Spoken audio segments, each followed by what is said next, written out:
Hi everyone, today I'd like to show us the steps on how to get into Eka Pada Sirsasana, 1 foot behind the head pose with the lift.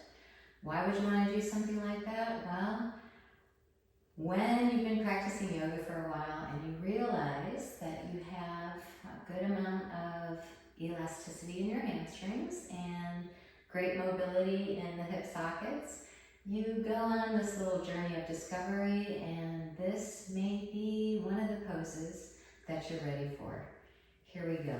So, starting out, feeling the hamstrings, feeling nice and warmed up already. Always being careful when we're dealing with the neck, and of course, an intense stretch through the leg. Bring your thigh up.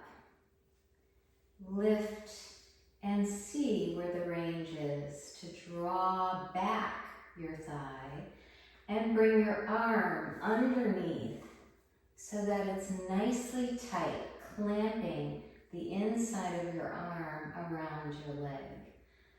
Loosen up your leg, lift it, bend, and make any adjustments, bringing the hip. See the movement of the hip, side and then forward. All right, now I'm going to look forward to keep the alignment of my neck nice and straight. Look at your toe. Take a moment.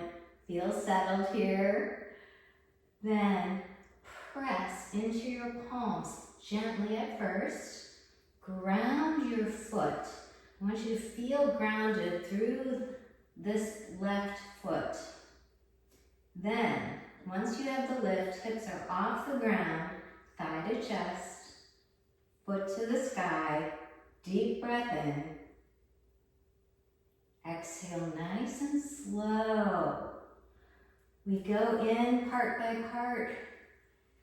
We come out part by part, just to keep our body at ease. When we challenge, take a deep breath in, reach.